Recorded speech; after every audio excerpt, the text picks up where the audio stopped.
Hi. Hi. Okay, good. No one sleeping then. Okay. My name is Rukma Prabhu Desai. From Goa, and I'm a creative director in ad agency in Gurgaon, and I'm working from Goa. And I think I'm the only creative director, I'm assuming, who's working from home because in ad agencies, creative directors usually are required to work from the office. And I'm also an actor and a Bharatanatyam dancer. Hi, Devashrita Datta. Some of you must have seen me yesterday. So I'm right now working as a content head with Rock Films Mumbai, and I've been into this visual media since 1995 till date. Also have done my bachelor's in music. I'm also an Odissi dancer. So, but all the way from 95 till now, as far as work is concerned, I've been only working for the visual media industry, whether it's television, films, and now, of course, OTT, and all forms of visual content. So it's been a great journey, and I feel proud that I've been able to be doing what I always wanted to do professionally. I have been there. So that's my story in brief. Good evening, Goa. I am Nesri Mahesh, founder of Her Money Talks. So what I do is I talk about money, and I've been talking about money since last 20 years. I think I'm the only person amidst this media people who've been talking about startups and money. About my journey, I'm an ex-banker turned entrepreneur, um, like a creative person, a writer, but accidentally got into banking field. So passionate about talking about financial empowerment of women. We have conducted almost 1,500 programs pan-India, leading a women community of 1 lakh plus members, having chapters in 8 cities. This is all about what I do in my profession. But what I'm really passionate about is that in the previous panel, we have been talking like there is a myth. Certain things don't go with women. One such is that women and money don't go together. So we are here to shatter that myth. We are building the confidence in women that how to change the perceptions, and we are talking about that gender equality in finance. Thank you.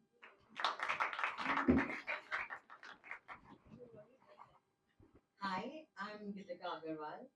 I run a law firm. It's called Neo Jurors. We're very, very actively involved in a lot of projects, right from basically across the spectrum, right from films, shows, animation, uh, just being the format, and we're pretty much involved in that. I run my firm is essentially a completely women-driven law firm.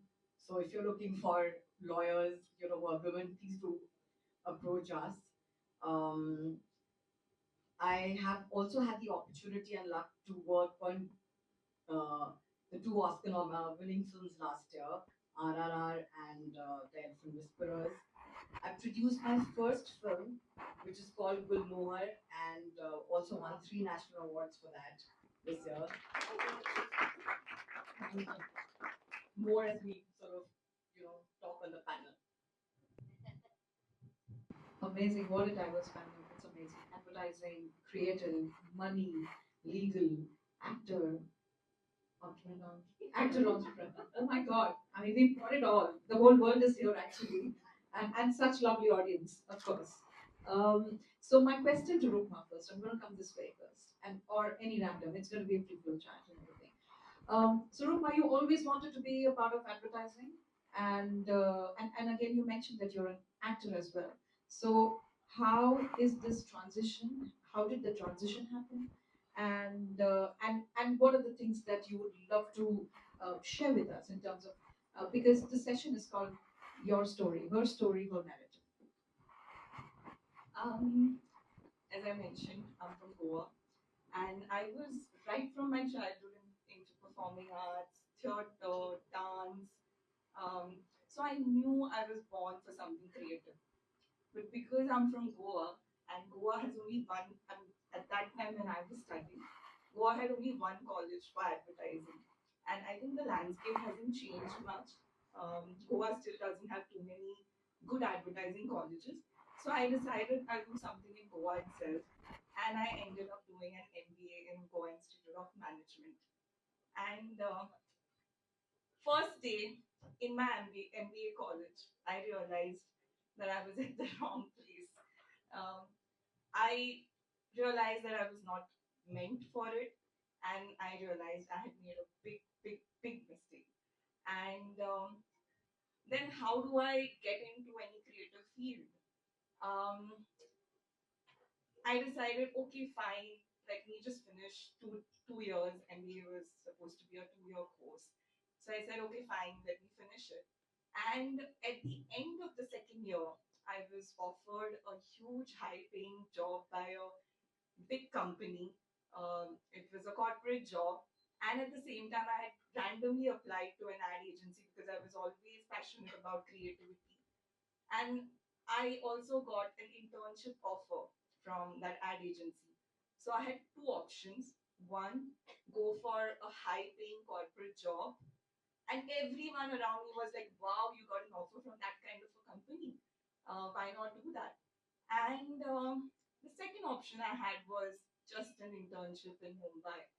And that part was full of uncertainties because an internship would mean one, the pay would be very less.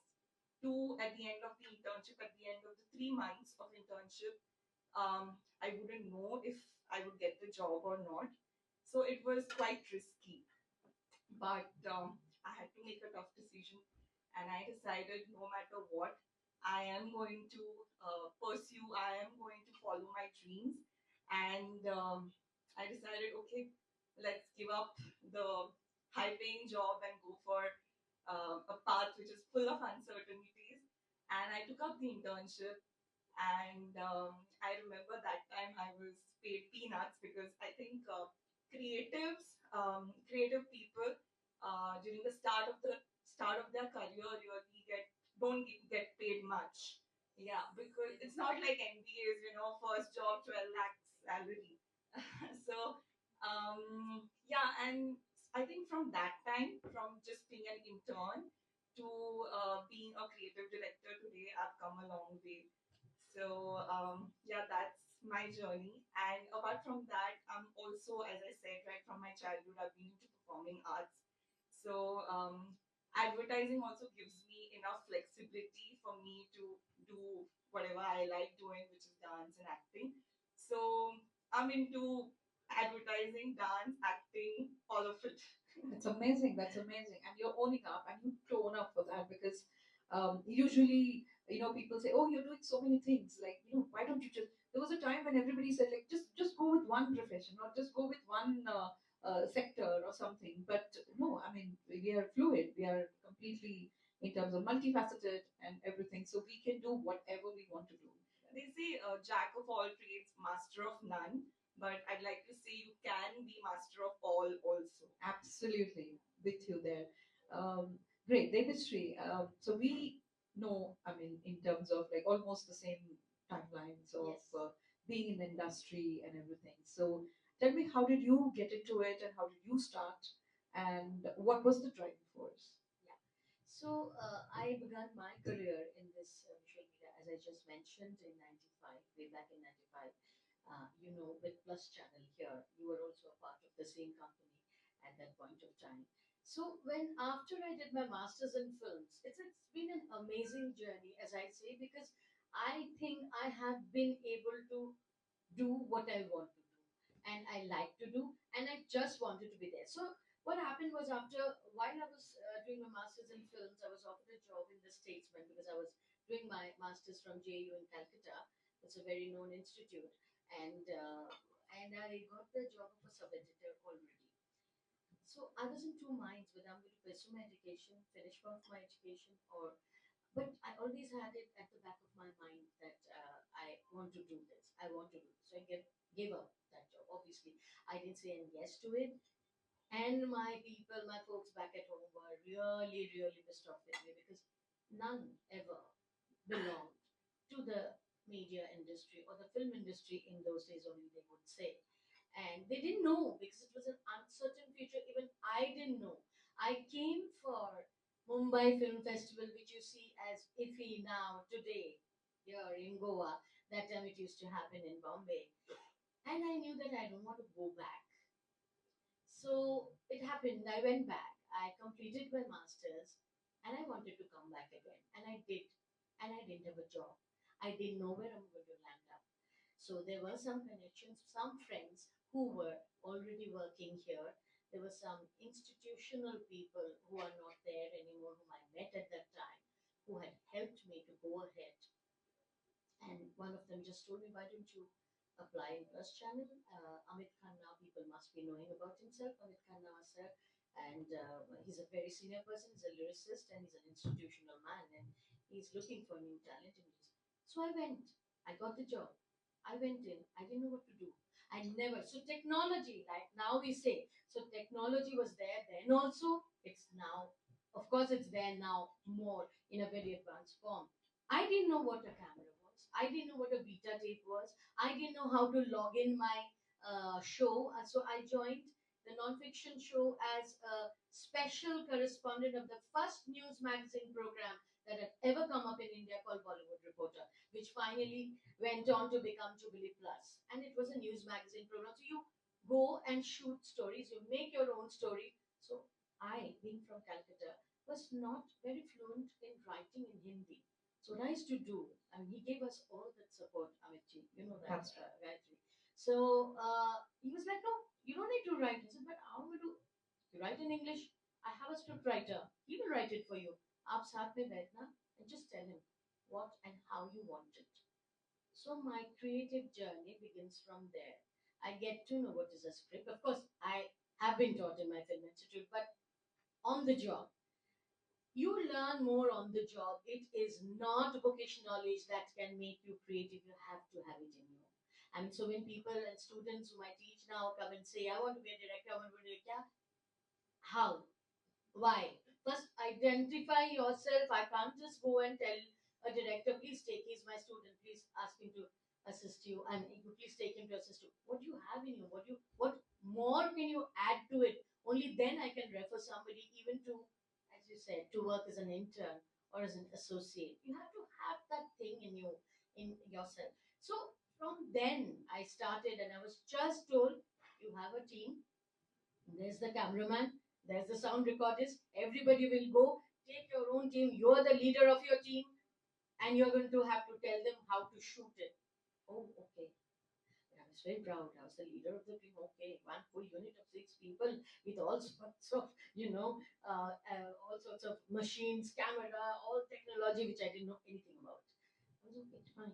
So I started thinking about these small stories, the non-fictions, since it was a non-fiction format, as a reporter, as a special correspondent, how I'm going to visually project that story.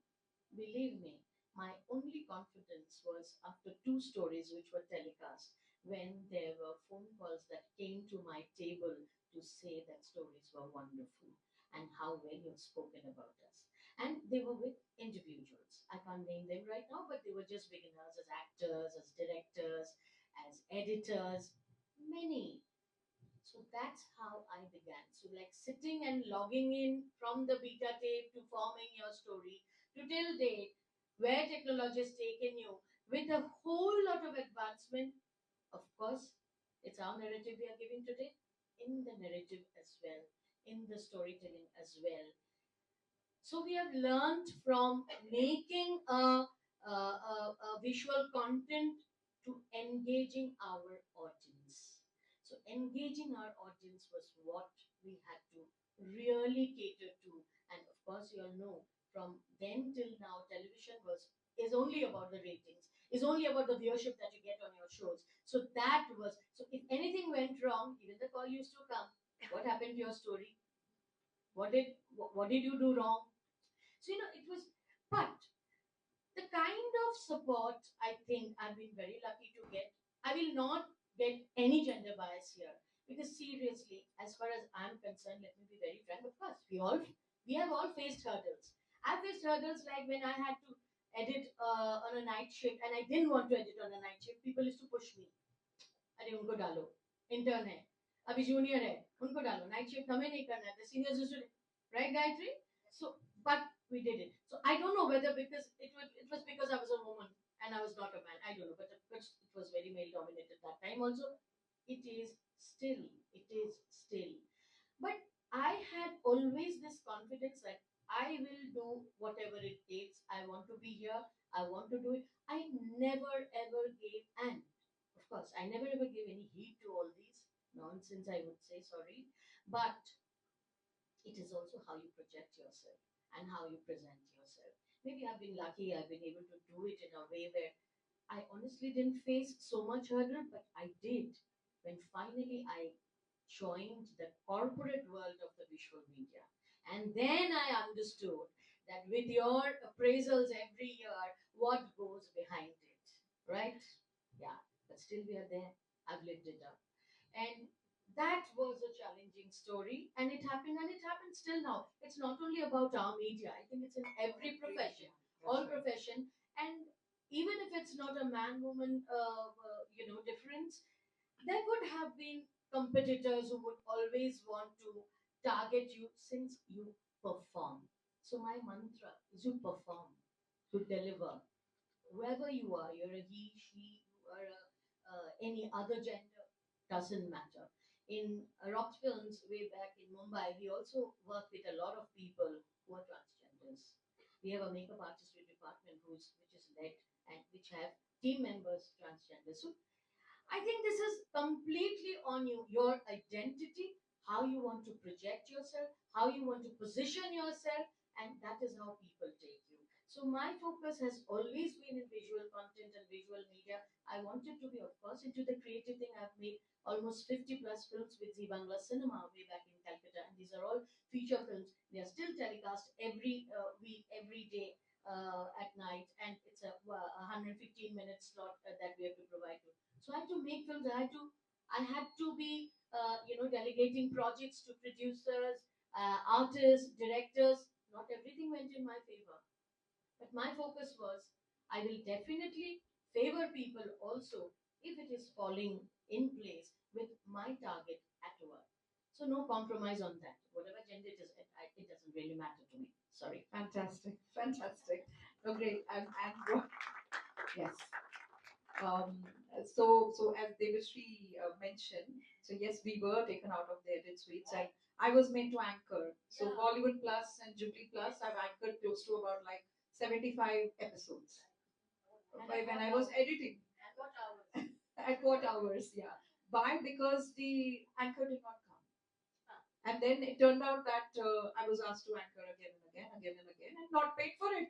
Also, it's like no, because you're being paid your salary, so this is something that you're just trying to hone your skills there and everything. So that was Amit Khanna for us, and for the unversed, Amit Khanna is one of the most senior person. He's been an ex-chairman of Reliance, and he has written this beautiful song. He's a lyricist of the most cult song called "Chalte Chalte."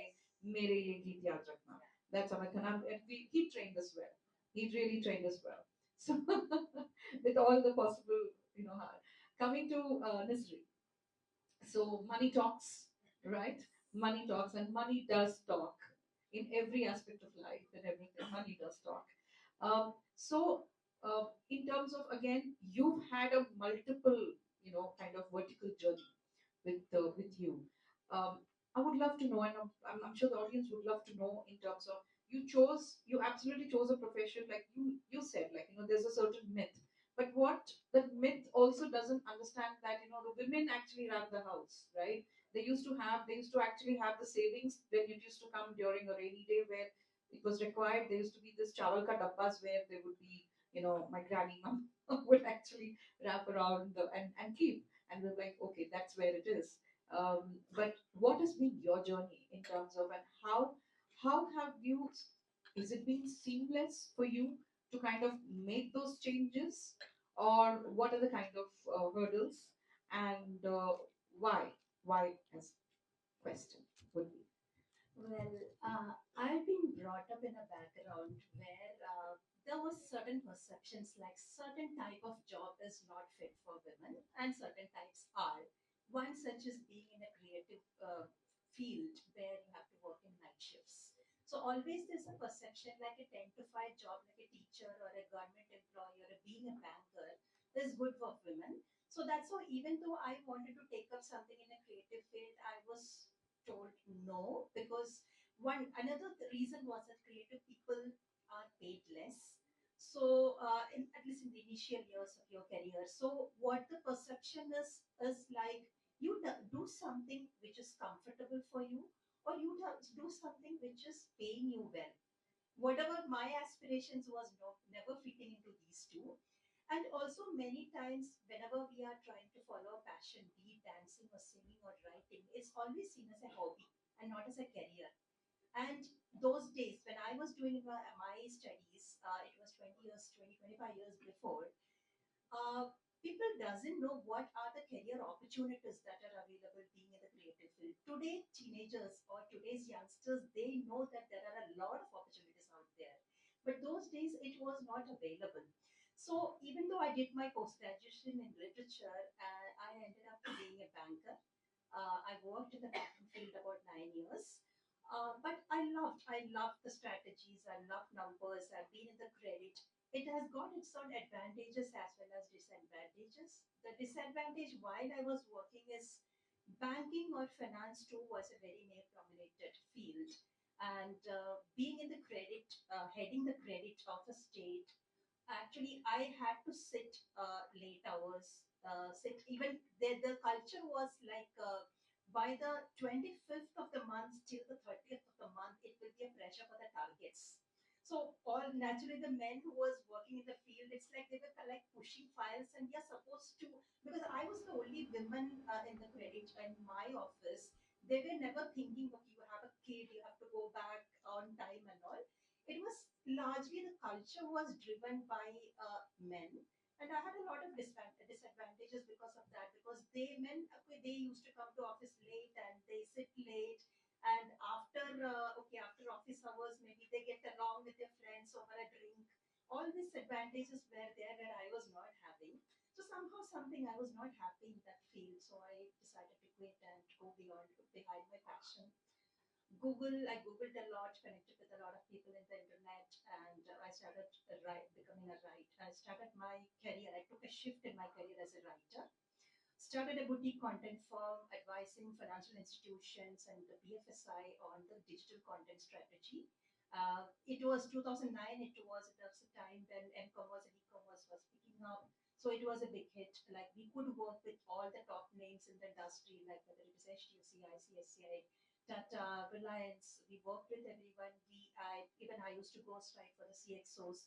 We had churned out thousands and thousands of finance articles. It was a good journey. It is still there. My company is still there. But we had this thought that while we are writing thousands of finance articles or thousands of content for others, why don't we have a portal or a platform of our own to raise our voice, to have our voice? And that's how Her Money Talks was born in 2019 as a financial platform for women, because there were a lot many platforms like Financial Express, Money Controls, and everything which is talking about money, and most of the consumers of those platforms were men. And this was taught or talked in one particular language only, where about data, statistics, numbers, performance, and stock market. That's it. But there are a lot of other aspects about money. Like money is very much in our lives everywhere. Like it is deeply connected with our emotions. Like whether it's our ambition, our passion, insecurities, aspiration, everything is linked with money.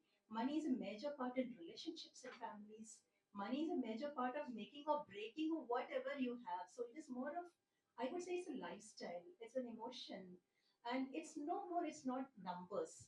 So we started talking about money in that language to the corporate, to women, and wherever we could. Nothing like that that really worked out. And that's my journey about How Money Talks. Today, it's a platform where we educate women, and not just women, actually. We talk to millennials, we talk to families, we talk to men and women. His and money, his and her money, I'm talking actually in our journey. So, Yeah, we could do a lot of programs. We are hand holding, we are into advisory. We have a curated marketplace of financial products where we advise startups, especially women startups, because one thing I've noticed among women startups is that they are really good with their product, they're very dedicated with their customer service. But when it comes to numbers, they tend to rely on the male co founders to talk about. So that's the confidence building part which we are doing, helping a lot of women startups to scale up their business, connect them with investors, funding, and all. So that's about it's a long story. That's fantastic. I think financial literacy is something which is so important in our existence. And right, like you rightly say, I use another term for money. It's energy. It's energy. You have money, you have good energy. Everything around you is good energy. It's independence. It's fantastic. And financial literacy is something that you're doing a great job, Ms. Ray. Really. I mean, in terms of it, particularly for women, and that's fantastic because it is something. And sometimes it's a need of the hour where people think it's usually money is being handled more traditionally, and eventually for the larger discussions or larger how where it should be invested, what it should be done, is usually taken by the males. You know, I'd like to add, usually, like you mentioned, in families, we could see that those kitchen dabbas where our moms used to save money, that they do it fantastically. absolutely. But when it comes to larger investment decisions, women take a back seat. They are not involved or they don't want to get involved. Right. It's more to do with conditioning, maybe, perhaps. Yes, It's yes, more to do yes. with conditioning. But of course, things are changing, biggest. And I'm coming to, I actually want to ask this to your questions, and we should all take yes, advantage of this. absolutely. Please do give us a tip since we're all here. And Yes. I see a lot of women in the audience. Yeah. Please give us a tip on how we can actually, Educate double our money. ourselves and double our money. And yeah, it's not triple, It's not a tripling or doubling. It's the first step is that building the confidence within ourselves. Because I feel that women have a perception that this is something overwhelming because they think, okay, I have to manage with my work, then I have kids, then taking care of finances also something is like a burden. Oh, boring. Yeah, exactly. That's not the thing. You need to start having financial conversations in your family. Step one. Second is that even if you make a mistake, it's okay. Nobody's judging you. Nobody's coming to criticize you. Right. See, men are gambling. They are putting money in stock market and it's losing, and they are not talking about it. So why are you scared? Even if you invest money in the stock market or in a real estate, And the best part is they love to invest in gold, yeah, it's okay. which is great. Yes. Yeah. And try to change the traditional mindsets, like say investing in gold. It's a wonderful investment platform, but we always think about jewelry only. There are other ways of investing in gold, like e-gold and all. So third tip is read up a little bit or be part of some kind of conversations. Today, even financial content has become fun. You have a lot of reels out there. Absolutely. Just watch what are the other ways with which you can invest in gold rather than buy jewelry. So that's the third tip I want to tell. And fourth is that start early. Even if you are a kid, maybe for 500 rupees you can save every month, and that can make a lot of difference. And without depending on your husband or your parents, you can do a lot of things. Start early. I'll start with Yeah, yeah, even there are ways for it. So these are the four things I want to say, but it goes on and on. There are so many Yeah. tips. It's more about But these four things yeah, at least anyone can do, at least we can keep in inculcating top of your early. mind. Yeah. I think that's a great thing. Inculcating things early in terms of the Yes. saving aspect and all of that, and also having the conversation with parents. And Yes. there was also another interesting myth that used to be there. When we started earning, whatever odd jobs that we did and everything, it was a unwritten norm that you had to go and give the money in your mother's hand or your Yeah. father's, parents, basically to parents, because the thing was like, oh, you don't know how to spend.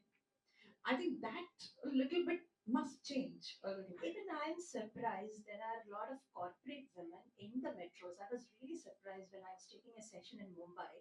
The educated women, they're saying that they are earning, but they give the money to their husbands and they are happy going and asking every month, "Hey, hey, I want to spend for this." Yeah, I mean, I was really surprised of that. And another Yes. interesting thing that we ask a lot of sessions, like what are the kind of financial conversations you are having in your families, especially we ask this in colleges. So what many people have said, the only conversation they are sitting at the dinner table and having is that about expenses. Exactly. Exactly. Yeah. Nobody's talking about how to save, No, where to nobody's invest, talking what about earn. no. Yes. The men are not talking about where they are invested. Yes. Many times they are not sharing the passwords with the spouses. Yes, yes, that's another thing because we hear so many cases where there's an untimely death of a spouse, Yes. and the woman does not know how much he saved, and Yes, yes. where all his investments are and everything. It's So that's a completely major problem. In fact, the so unclaimed communication. deposits in the banks are about 50,000 crores. In fact, all this is coming from because the family members are not aware Aware of of this. this, right? That's amazing. That's so It's such an eye opener, and necessarily it's amazing. I think we should have a separate talk. Yeah. No, thank you so much for bringing this up, this topic, and thanks for Yeah. you. Yeah, absolutely. So Gitika, coming to Gitika, she's I've known her for quite a long time, and tell me more about your story and your journey. You are a legal, I call you, and you're a tough one, of course, and it's amazing. And then would love to know more about um, the transition or the thought that came to you. Was it family driven or was it something that you wanted to kind of? Because I truly believe that when you are in that space, you are also instrumental in making policies. You're also instrumental in making so many changes in the industry that will impact, you know. So would love to know more about your narrative and your driving force. And then you became a producer, and Wilmore, congratulations for that. And you're working for such prestigious projects. What is the kind of environment? What is the change that you've seen? And what is it that you would like to see?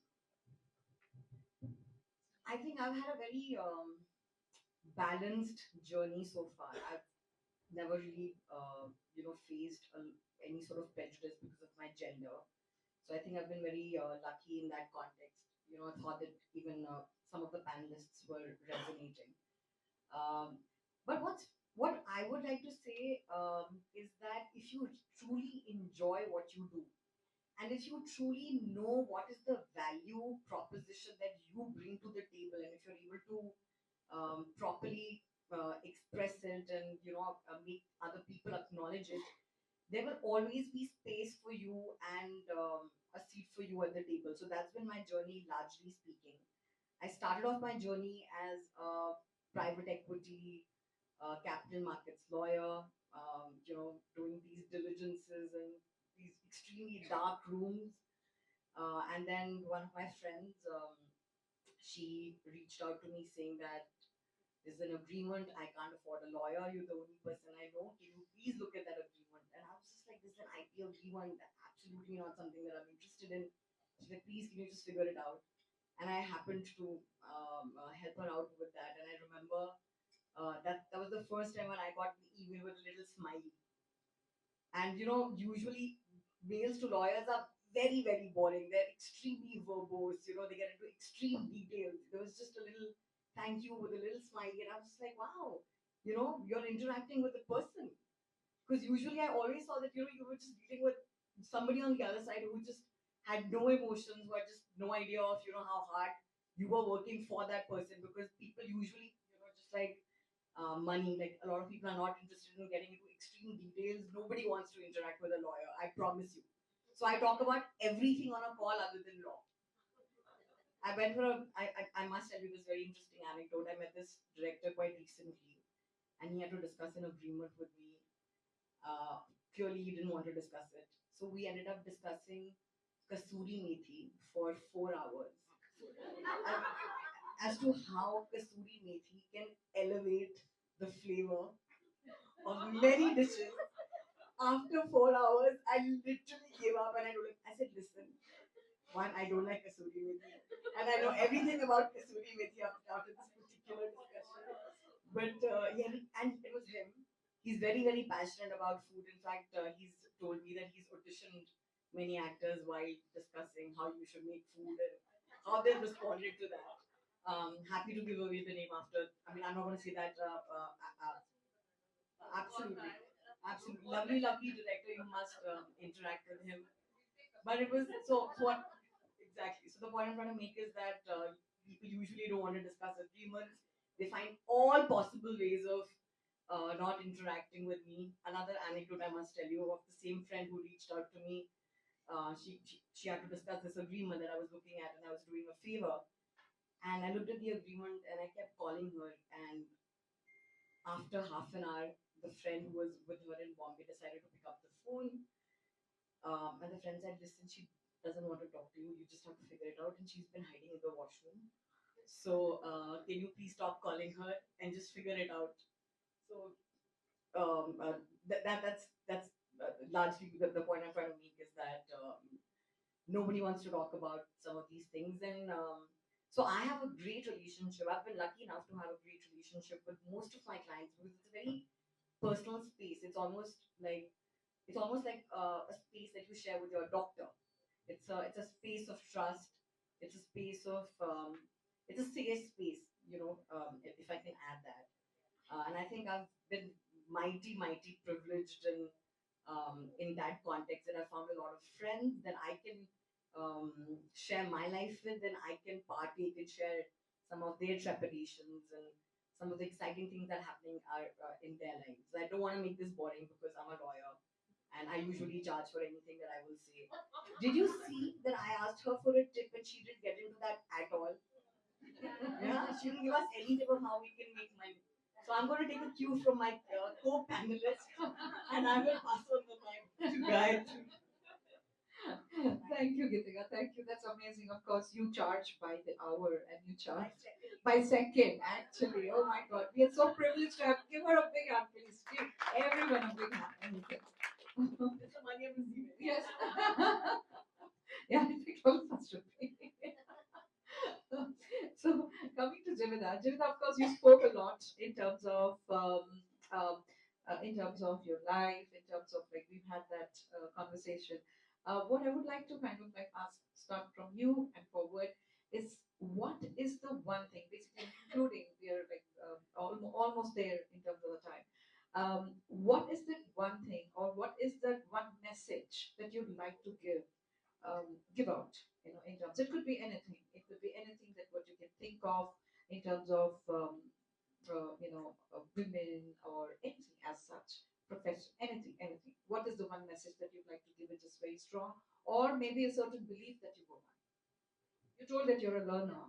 Apart from that, So yeah, as you guys know my journey, I have discussed it earlier. So that one thing that I can say that I have believed in since I have started working. I agree to her because I was pretty young when I started working. I was hardly 13 years old or something.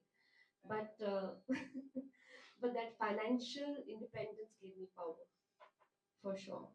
Being a woman, that gave me power to take my own decisions.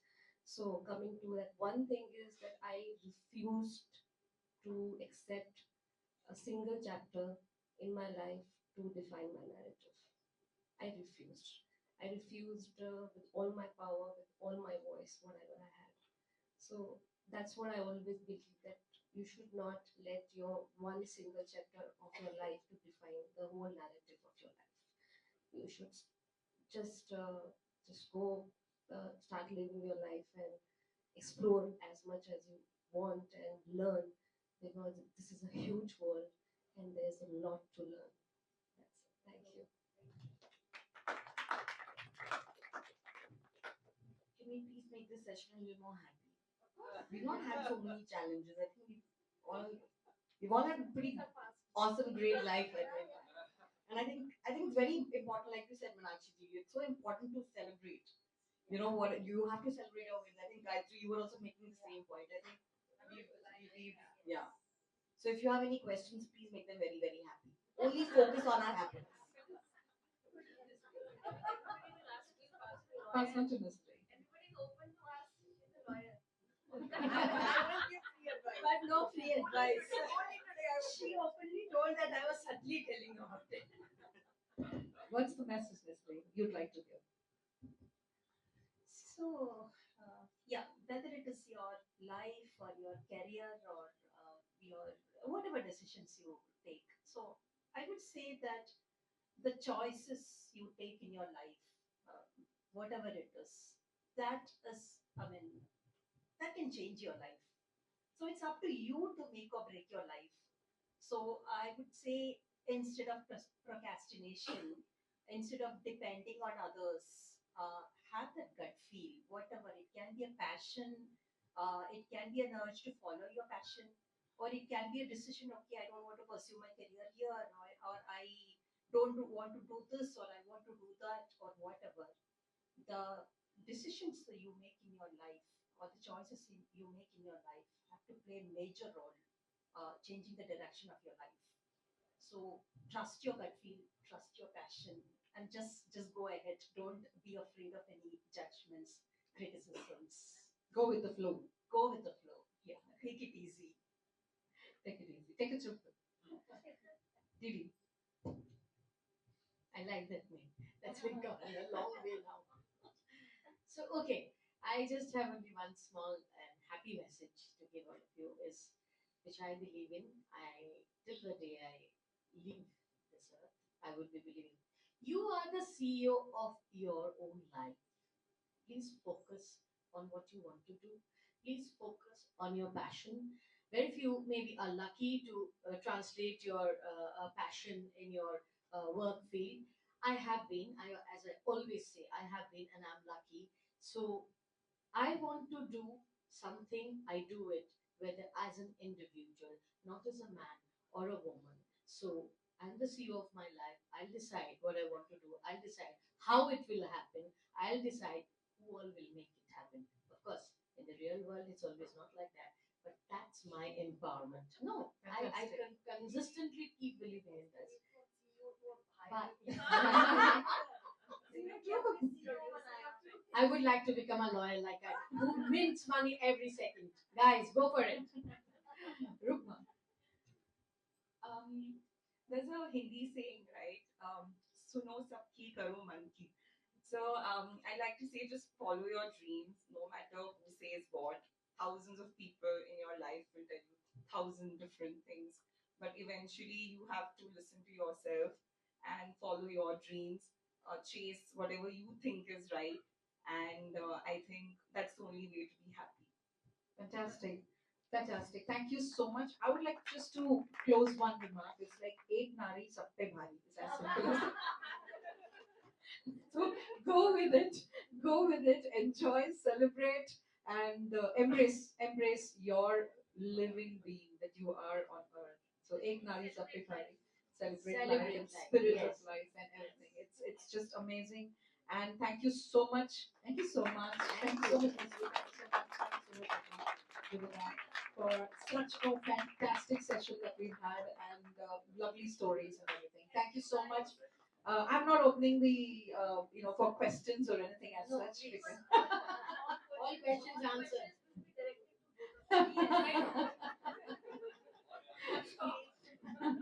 yeah, we're very much here to kind of happy But to we should all say together, Gayatri, cheers to Tech Media. Yes. Thanks for having us here. And we are waiting for the next year, and many more in between. many That's more. there. I'm actually looking forward for the next session, which is Yes. going to be very interesting with two interesting people coming on board. So for now, it's sign out. Let's meet later. Thank you so much.